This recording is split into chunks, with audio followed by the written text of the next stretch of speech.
1898. L'Empire espagnol.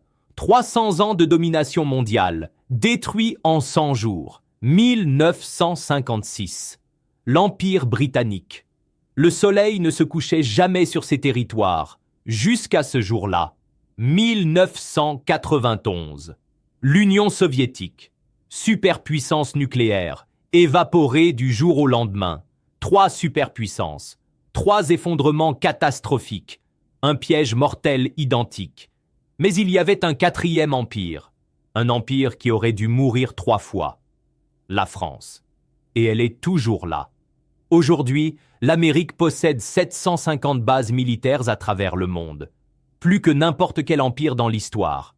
Elle tombe dans le même piège, et elle ne le voit même pas venir. Dans cette vidéo, je vais vous montrer comment la France a survécu 3 fois à ce piège mortel. Et pourquoi l'Amérique doit apprendre cette leçon maintenant, avant qu'il ne soit trop tard. Dites-moi en commentaire, pensez-vous que l'Amérique est en déclin ou est-ce juste du pessimisme? J'ai hâte de lire vos avis. Chaque empire croit qu'il est différent. Chaque empire se trompe. Parce qu'il existe un pattern, un cycle que chaque grande puissance a suivi depuis Rome. Un cycle en 4 phases. Et à chaque fois, le résultat est le même. L'effondrement. Phase 1. L'expansion euphorique. Ça commence toujours par des victoires spectaculaires. L'Espagne découvre l'Amérique en 1492. En 50 ans, elle contrôle un empire où le soleil ne se couche jamais. L'or afflue par bateaux entiers. Les conquistadors sont invincibles. La Grande-Bretagne en 1815, après Waterloo. Maîtresse des mers. L'empire s'étend sur un quart de la planète. La Pax Britannica commence. Personne ne peut la défier. L'Union soviétique en 1945. Elle vient de détruire la Wehrmacht. Son drapeau flotte sur Berlin. La moitié de l'Europe est à elle. L'avenir appartient au communisme. À chaque fois, le même sentiment. Nous sommes invincibles. Notre système est supérieur. Notre empire durera 1000 ans. Phase 2. La surextension invisible.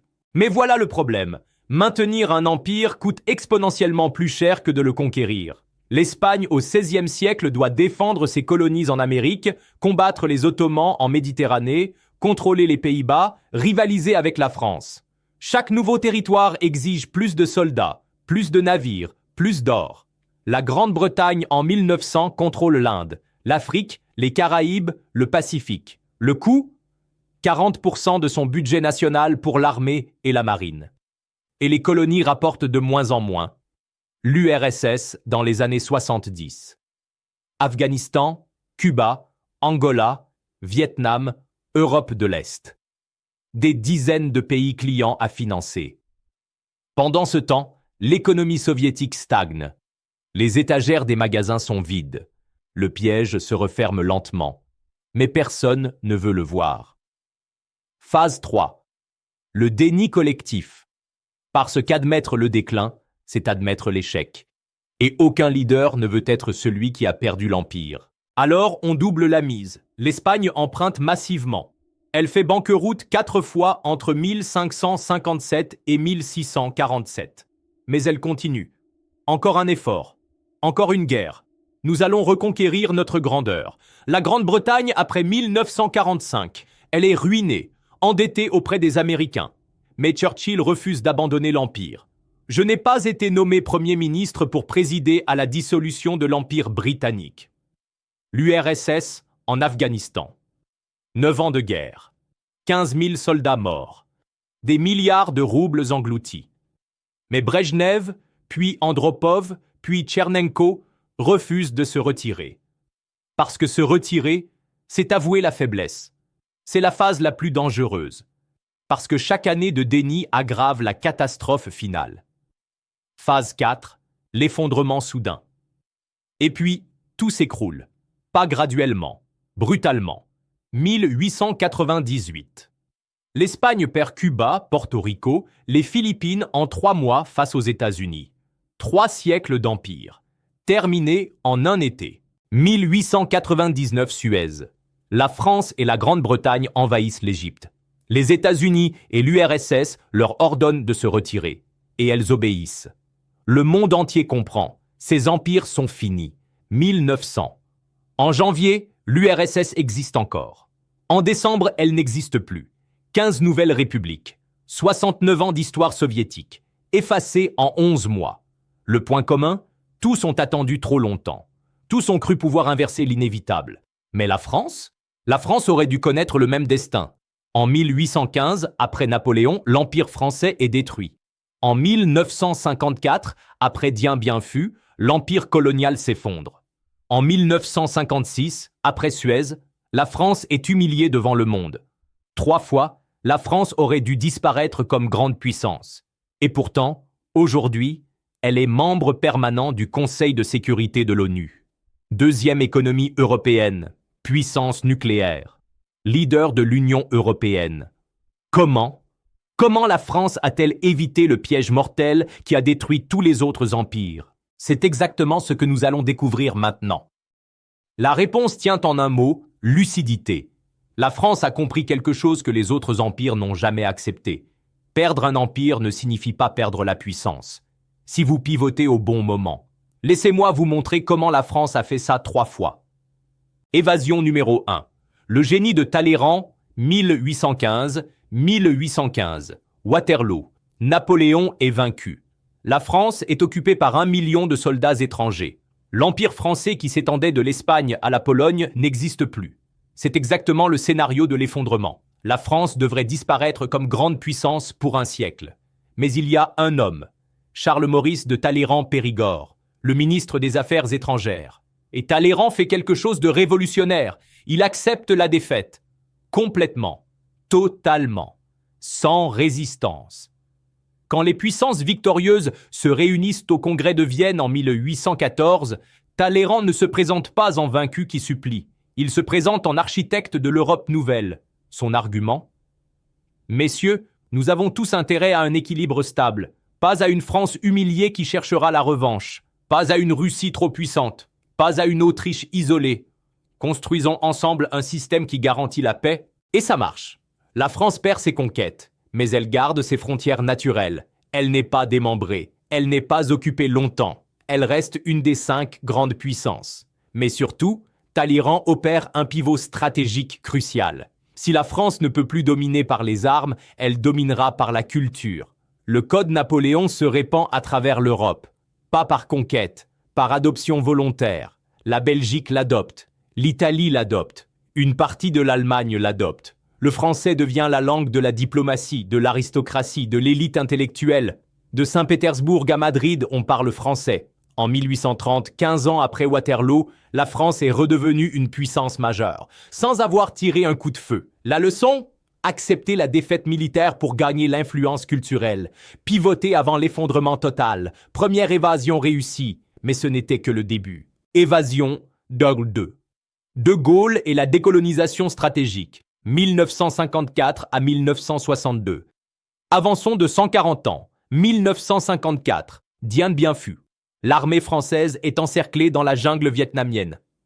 Après 56 jours de siège, elle capitule. 11 000 soldats faits prisonniers. C'est la fin de l'Indochine française. Et le début d'une guerre encore plus terrible, l'Algérie. L'Algérie, ce n'est pas une simple colonie pour la France. C'est 3 départements français. 1 million de Français y vivent. Légalement, l'Algérie, c'est la France. La guerre commence en 1954. Elle va durer 8 ans. Elle va déchirer la nation française. Torture, terrorisme, coup d'État militaire évité de justesse. Regardez ce qui se passe ailleurs au même moment. La Grande-Bretagne s'accroche à Suez en 1956. Humiliation totale. Le Portugal refuse de lâcher l'Angola et le Mozambique. Il va se battre jusqu'en 1974. Résultat? Révolution, chaos économique, déclin irréversible. Mais la France fait quelque chose de différent. En 1958, Charles de Gaulle revient au pouvoir. Et très vite, il comprend. Le 16 septembre 1959, de Gaulle prononce un discours historique. Il parle d'autodétermination pour l'Algérie. Les militaires sont furieux. Les pieds noirs se sentent trahis. Mais de Gaulle ne recule pas. Pourquoi? Parce qu'il a fait le calcul. Un calcul froid, rationnel, impitoyable. En 1960, la guerre d'Algérie coûte 25% du budget national français. 25%. Un quart du budget pour tenir un territoire qui, économiquement, rapporte moins qu'il ne coûte. Pendant ce temps, l'Allemagne de l'Ouest, sans colonie, sans empire, connaît le miracle économique. Elle va bientôt dépasser la France. De Gaulle voit le piège. La France s'épuise en Algérie pendant que le monde change. L'avenir n'est plus dans les colonies. L'avenir est dans la technologie, l'industrie, l'Europe. Alors, il fait le choix. En 1962, accord d'Évian. L'Algérie devient indépendante. La France se retire. C'est un traumatisme national. Mais regardez ce qui se passe ensuite. 1963 à 1973. Les 30 Glorieuses. La France connaît une croissance de 5 à 6% par an. Elle développe sa force de frappe nucléaire. Elle lance le Concorde. Elle devient la 4e économie mondiale. Pendant que le Portugal s'enlise dans des guerres coloniales qui ruinent son économie. Pendant que la Grande-Bretagne cherche désespérément un rôle après l'Empire. Mais De Gaulle ne se contente pas d'abandonner l'Empire. Il le transforme. 1970, création de la francophonie. Ce n'est plus un empire territorial, c'est un empire culturel. 29 pays africains ont le français comme langue officielle ou co-officielle. La France reste influente au Sénégal, en Côte d'Ivoire, au Gabon, mais sans les coûts de l'occupation militaire. C'est du génie stratégique. Remplacer le hard power par le soft power. Garder l'influence sans le fardeau. Le coût de l'empire colonial en 1960, 25% du budget. Le coût de la coopération française en Afrique aujourd'hui, moins de 0,5% du budget. Et la France maintient son influence. De Gaulle a compris ce que les Britanniques et les Portugais n'ont jamais accepté. Un empire territorial est une relique du passé. Un empire culturel et économique est l'avenir. Deuxième évasion réussie. Mais la troisième va être la plus brillante. Évasion numéro 2. De Gaulle et la décolonisation stratégique. 1954 à 1962. Évasion d'Angle 3. Le pivot européen. 1957-1992. 1956. Crise de Suez. La France et la Grande-Bretagne, anciennes superpuissances, sont humiliées par les États-Unis et l'URSS. Le message est clair, l'ère des empires européens est terminée. 2 pays, même humiliation, mais 2 réactions complètement différentes. La Grande-Bretagne choisit la nostalgie. Elle cultive sa relation spéciale avec les États-Unis. Elle reste obsédée par le Commonwealth. Elle rejoint l'Europe, mais seulement en 1973, trop tard, et sans jamais vraiment y croire. Résultat, Brexit en 2016. La France choisit la transformation, et elle le fait immédiatement. 1957, 1 an après Suez, traité de Rome. La France est cofondatrice de la communauté économique européenne avec l'Allemagne, l'Italie et le Benelux. Pourquoi c'est génial? Parce que la France ne renonce pas à la puissance. Elle change simplement le terrain de jeu.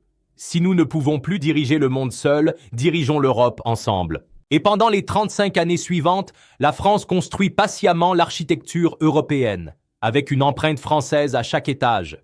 La politique agricole commune, conçue pour les agriculteurs français, elle représente aujourd'hui 37% du budget européen. La Commission européenne, basée à Bruxelles, ville francophone. Le Parlement européen, siège à Strasbourg, en France. L'euro, négocié par François Mitterrand. Conditions pour accepter la réunification allemande. Regardez le timing. C'est ça qui est brillant. 1989. Le mur de Berlin tombe. L'Empire soviétique s'effondre. L'URSS disparaît en 1991. Pendant que l'URSS s'écroule, qu'est-ce que la France fait? 1992. Traité de Maastricht. L'Union européenne est créée. Une union politique, pas seulement économique. Vous voyez la différence? L'Union soviétique s'accroche à son empire jusqu'à ce qu'il l'étrangle. La France abandonne son empire pour en construire un nouveau, partagé, européen. Et aujourd'hui, quel est le résultat? L'Union européenne, c'est 450 millions d'habitants, 17 000 milliards de dollars de PIB, le plus grand marché unique au monde. Et la France en est un des 2 moteurs, avec l'Allemagne. La France a perdu un empire colonial, mais elle a gagné un continent. C'est la 3e évasion, et la plus sophistiquée. Alors, quelle est la formule? Qu'est-ce que ces 3 évasions nous apprennent? Il y a 3 principes. 3 règles que la France a suivies à chaque fois. Principe numéro 1, Anticiper. Ne pas réagir. La France n'a jamais attendu l'effondrement total. Talleyrand accepte la défaite en 1814, avant que la France ne soit démembrée. De Gaulle quitte l'Algérie en 1962, avant l'épuisement total. La France construit l'Europe en 1957, avant que l'humiliation de Suez ne devienne irréversible. À chaque fois, elle pivote 5 ans trop tôt, jamais un jour trop tard. Pourquoi c'est crucial ? Parce que si vous attendez l'effondrement, vous n'avez plus de cartes à jouer. Vous ne négociez plus. Vous subissez. Mais si vous pivotez pendant que vous avez encore de la force, vous contrôlez la transition. Principe numéro 2, culture sur territoire. À chaque fois, la France a choisi l'influence culturelle plutôt que le contrôle territorial. Le code Napoléon plutôt que les conquêtes. La francophonie plutôt que les colonies. Le leadership intellectuel européen plutôt que la domination militaire. Pourquoi ? Parce que le territoire coûte cher à défendre. La culture se propage gratuitement. Aujourd'hui, 300 millions de personnes parlent français dans le monde. Aucun soldat français nécessaire pour maintenir ça. C'est du soft power pur. Principe numéro 3, multilatéralisme stratégique. La France n'a jamais essayé de dominer seule après 1815. Elle a toujours construit des alliances, des institutions, des systèmes qui l'amplifiaient. Le concert européen au XIXe siècle, la francophonie au XXe siècle, l'Union européenne aujourd'hui. La leçon ? Leadership partagé bat domination solitaire. À chaque fois, ces 3 principes forment la formule française. Anticiper, transformer, partager. Et cette formule a permis à la France de rester une grande puissance pendant 200 ans, malgré 3 moments qui auraient dû la détruire. Maintenant, posons la question qui fait mal. Est-ce que l'Amérique suit cette formule ou est-ce qu'elle tombe dans le piège que la France a évité 3 fois ? Les signes sont là. Tous les signes. Parlons chiffres. Des vrais chiffres. L'Amérique possède aujourd'hui 750 bases militaires dans 80 pays. 750. Vous voulez une comparaison ? En 1945, à l'apogée de sa puissance, la Grande-Bretagne avait 700 bases. En 1970, elle en avait 16. L'Amérique dépense 877 milliards de dollars par an pour sa défense. Plus que les 10 pays suivants combinés. C'est 3,5% de son PIB. Chaque année, Afghanistan, 20 ans, 2001 à 2021. Le coût ? 2300 milliards de dollars. Le résultat ? Les talibans contrôlent à nouveau le pays. Exactement comme en 2001. Vous vous souvenez de l'URSS en Afghanistan ? 10 ans. 1979 à 1989. Résultat identique. 2 ans après le retrait soviétique, l'URSS s'effondrait. La dette nationale américaine ? 34 000 milliards de dollars. 130% du PIB. À titre de comparaison, l'Espagne faisait banqueroute au XVIe siècle avec une dette de 60% du PIB. Le soft power américain, autrefois incontesté, décline. Le dollar représente 59% des réserves mondiales en 2023. En 2000, c'était 71%. La tendance est claire. Hollywood est challengé par Bollywood et les K-dramas coréens. Les étudiants chinois rentrent de plus en plus en Chine au lieu de rester aux États-Unis. L'influence culturelle américaine pendant un siècle absolu est maintenant contestée. Vous voyez le pattern ? C'est exactement les phases 2 et 3. Surextension invisible, déni collectif. Mais voici ce qui est vraiment troublant. Les parallèles historiques. Comme l'Espagne. L'Espagne au XVIe siècle finançait ses déficits grâce à sa position privilégiée. L'or des Amériques coulait dans ses coffres. Elle pouvait emprunter facilement, jusqu'à ce que tout s'écroule. L'Amérique finance ses déficits grâce à sa position privilégiée, le dollar comme monnaie de réserve mondiale. Elle peut imprimer de l'argent que le monde entier accepte. Pour combien de temps encore ? Comme la Grande-Bretagne. La Grande-Bretagne, après 1945, refusait psychologiquement d'accepter que l'unipolarité était terminée. Elle se voyait encore comme l'empire sur lequel le soleil ne se couche jamais. L'Amérique refuse d'accepter que l'unipolarité post-1991 est terminée. Elle se voit encore comme l'indispensable nation, le gendarme du monde. Suez, en 1956, a forcé la Grande-Bretagne à voir la réalité. Quel sera le Suez américain ? comme l'URSS. L'URSS avait une idéologie. Le communisme allait triompher dans le monde entier. Alors elle finançait des régimes communistes partout. Cuba, Angola, Vietnam, Afghanistan. L'Amérique a une idéologie. La démocratie libérale doit triompher dans le monde entier. Alors, elle finance des régimes démocratiques partout. Irak, Afghanistan, Ukraine. L'idéologie est différente. La surextension est identique. Je ne dis pas que l'Amérique va s'effondrer demain. Je ne suis pas catastrophiste. Mais je dis que tous les indicateurs historiques qui ont précédé l'effondrement d'autres empires sont présents. La question n'est pas « est-ce que l'Amérique est en déclin ?» La question est « est-ce que l'Amérique va gérer ce déclin relatif intelligemment, comme la France, ou catastrophiquement, comme l'Espagne, la Grande-Bretagne et l'URSS ?» Parce que voilà la vérité inconfortable. Le déclin relatif est inévitable. La Chine a 4 fois la population américaine, l'Inde aussi. Mathématiquement, quand ces pays se développent, la part relative de l'Amérique dans l'économie mondiale diminue. Ce n'est pas de la faiblesse américaine, c'est de l'arithmétique. La vraie question, c'est comment gérer cette transition? Et c'est là que les leçons françaises deviennent cruciales. Il y a 2 chemins devant l'Amérique. Chemin A, continuer comme aujourd'hui, maintenir les 750 bases, intervenir dans chaque conflit, financer la défense de 50 pays, s'endetter toujours plus, refuser d'accepter que le monde est maintenant multipolaire. Ce chemin mène à la surextension, au déclin, et, éventuellement, à un effondrement brutal, comme l'Espagne, comme la Grande-Bretagne, comme l'URSS. Chemin B, pivoter à la française. Accepter que l'unipolarité est terminée. Se retirer stratégiquement des engagements non essentiels. Investir dans le soft power plutôt que dans des guerres sans fin. Construire des institutions multilatérales fortes plutôt que de tout porter seul. Ce chemin maintient l'influence américaine, mais sous une forme différente, plus durable, plus intelligente. En 1962, Charles de Gaulle a prononcé une phrase célèbre « La France ne peut pas être la France sans la grandeur ». Puis, quelques mois plus tard, il a signé les accords d'Évian. Il a quitté l'Algérie. Contradiction? Non. Lucidité. Parce que de Gaulle avait compris quelque chose de fondamental. La vraie grandeur, ce n'est pas de dominer, c'est de savoir quand transformer sa puissance. La France a évité le piège mortel 3 fois, non pas parce qu'elle était plus forte que les autres empires, mais parce qu'elle a été plus sage, plus lucide, plus stratégique. Elle a pivoté quand les autres s'accrochaient, elle a transformé quand les autres résistaient, elle a construit des alliances quand les autres cherchaient à la domination. L'Amérique peut faire le même choix. Elle a encore les cartes en main. Elle a encore la force de contrôler sa transition. Mais l'histoire nous enseigne une chose. Cette fenêtre se ferme vite. Très vite.